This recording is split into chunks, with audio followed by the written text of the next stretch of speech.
صلی اللہ علی النبی الکریم، صلی اللہ علی رسولہ الکریم۔ پیارے نبی کی پیاری باتیں۔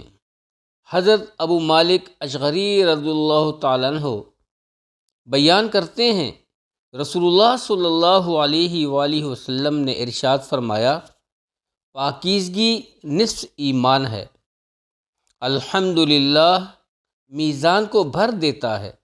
سبحان اللہ اور الحمدللہ دونوں یا ان میں سے ہر کلمہ زمین و آسمان کے مابین کو بھر دیتا ہے۔ سبحان اللہ۔ نماز نور ہے، صدقہ برہان ہے، صبر ضیاء ہے، اور قرآن تیرے حق میں یا تیرے خلاف دلیل ہوگا۔ ہر آدمی صبح کے وقت اپنے نفس کا سودا کرتا ہے، پس وہ اسے آزاد کرا لیتا ہے یا ہلاک کر دیتا ہے۔ حضرت ابو ہریرہ رضی اللہ تعالیٰ عنہ بیان کرتے ہیں، رسول اللہ صلی اللہ علیہ وآلہ وسلم نے ارشاد فرمایا، کیا میں تمہیں ایسا عمل بتاؤں جس کے ذریعے اللہ سبحانہ وتعالی خطائیں معاف کر دیتا ہے اور درجات بلند کرتا ہے؟ صحابہ رضی اللہ تعالیٰ عنہم نے عرض کیا، کیوں نہیں اللہ کے رسول صلی اللہ علیہ وسلم، ضرور بتائیں۔ آپ صلی اللہ علیہ وسلم نے فرمایا، ناگواری کے باوجود مکمل طور پر وضو کرنا، مساجد کی طرف زیادہ قدم چل کر جانا، اور نماز کے بعد دوسری نماز کا انتظار کرنا، یہی سرحدی چھاؤنی کی حفاظت ہے۔ رواہ مسلم بحوالہ نمبر 282 مشکات شریف۔ حضرت مالک بن انس رضی اللہ تعالیٰ عنہ کی روایت میں فذالکم الرباط کے الفاظ 2 مرتبہ ہیں۔ مسلم اور ترمذی کی روایت میں 3 مرتبہ۔ رواہ مسلم والترمذی بحوالہ نمبر مشکات شریف 283۔ حضرت عثمان رضی اللہ تعالیٰ عنہ بیان کرتے ہیں، رسول اللہ صلی اللہ علیہ وآلہ وسلم نے فرمایا، جو شخص وضو کرے اور خوب اچھی طرح وضو کرے تو اس کی خطائیں اس کے جسم سے نکل جاتی ہیں، حتیٰ کہ اس کے ناخنوں کے نیچے سے بھی نکل جاتی ہیں۔ متفق علیہ، رواہ البخاری بحوالہ نمبر مشکات شریف حدیث نمبر 284۔ حضرت ابو ہریرہ رضی اللہ تعالیٰ عنہ بیان کرتے ہیں، رسول اللہ صلی اللہ علیہ وسلم نے ارشاد فرمایا، جب مسلمان یا مومن بندہ وضو کرتا ہے اور وہ اپنا چہرہ دھوتا ہے تو آنکھوں کے دیکھنے سے ہونے والی تمام خطائیں پانی کے ساتھ یا پانی کے آخری قطرے کے ساتھ اس کے چہرے سے نکل جاتی ہیں۔ پس جب وہ اپنے ہاتھ دھوتا ہے تو اس کے ہاتھوں سے جو خطائیں سرزد ہوتی ہیں وہ پانی کے ساتھ یا پانی کے آخری قطرے کے ساتھ اس کے ہاتھوں سے نکل جاتی ہیں۔ پس جب وہ اپنے پاؤں دھوتا ہے تو اس کے پاؤں سے جو خطائیں سرزد ہوتی ہیں پانی کے ساتھ یا پانی کے آخری قطرے کے ساتھ اس کے پاؤں سے نکل جاتی ہیں، حتیٰ کہ وہ گناہوں سے صاف ہو جاتا ہے۔ رواہ مسلم مشکات شریف بحوالہ حدیث نمبر 285۔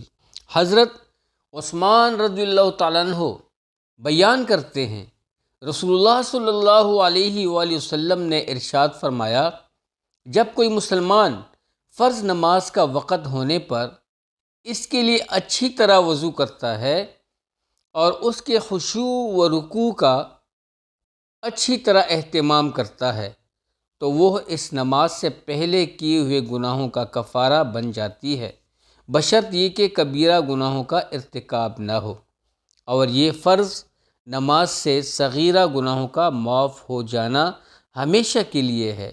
سبحان اللہ۔ رواہ مسلم بحوالہ نمبر حدیث نمبر 286 مشکات شریف۔ حضرت عثمان رضی اللہ تعالیٰ عنہ سے روایت ہے کہ انہوں نے وضو کیا تو 3 مرتبہ اپنے ہاتھوں پر پانی ڈالا، پھر کلی کی اور ناک جھاڑی، پھر 3 بار اپنا چہرہ دھویا، پھر 3 مرتبہ کہنی سمیت اپنا دایاں ہاتھ دھویا، پھر 3 مرتبہ کوہنی سمیت اپنا بایاں ہاتھ دھویا، پھر اپنے سر کا مسح کیا، پھر 3 مرتبہ اپنا دایاں پاؤں دھویا، پھر 3 مرتبہ بایاں، پھر فرمایا میں نے رسول اللہ صلی اللہ علیہ وسلم کو دیکھا، آپ نے میرے اس وضو کی طرح وضو کیا، پھر فرمایا جو شخص میرے اس وضو کی طرح وضو کرتا ہے، پھر 2 رکعتیں پڑھتا ہے اور وہ اس دوران اپنے دل میں کسی قسم کا خیال نہ لائے تو اس کے سابقہ گناہ بخش دیے جاتے ہیں۔ بخاری مسلم، حدیث کے الفاظ بخاری کے ہیں، متفق علیہ، رواہ البخاری 1932 و مسلم بحوالہ نمبر حدیث نمبر 287 مشکات شریف۔ حضرت عقبہ بن عامر رضی اللہ تعالیٰ عنہ بیان کرتے ہیں، رسول اللہ صلی اللہ علیہ وآلہ وسلم نے ارشاد فرمایا، جو مسلمان وضو کرتا ہے اور وہ اپنا وضو اچھی طرح کرتا ہے، پھر کھڑا ہو کر مکمل توجہ کے ساتھ 2 رکعتیں پڑھتا ہے تو اس کے لیے جنت واجب ہو جاتی ہے۔ رواہ مسلم، مشکات شریف بحوالہ نمبر 288۔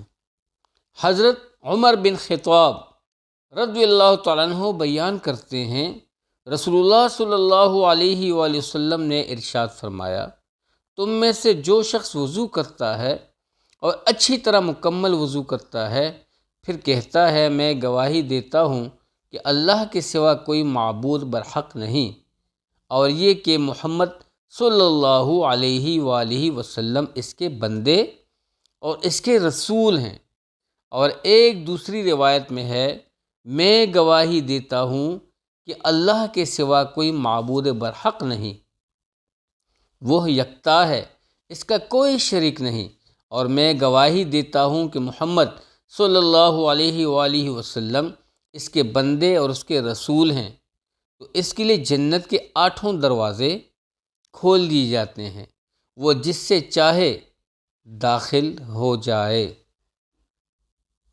امام مسلم نے اسے اس طرح اپنی صحیح میں روایت کیا ہے، حمیدی نے افراد مسلم میں، اور اسی طرح ابن اسیر نے جامع الاصول میں روایت کیا ہے۔ الشیخ محی الدین النووی نے مسلم کی حدیث کے آخر میں ذکر کیا ہے، اور امام ترمذی نے یہ الفاظ زائد نقل کیے ہیں کہ اے اللہ مجھے توبہ کرنے والوں اور پاک رہنے والوں میں سے بنا دے۔ وہ حدیث جس محی سنہ الصحاح میں روایت کیا ہے، جو شخص وضو کرے اور اچھی طرح وضو کرے، آخر تک امام ترمذی نے اسے بالکل اسی طرح اپنی جامع میں روایت کیا ہے، لیکن ان محمد سے پہلے اشہد کا ذکر نہیں۔ بحوالہ نمبر حدیث نمبر 289 مشکات شریف۔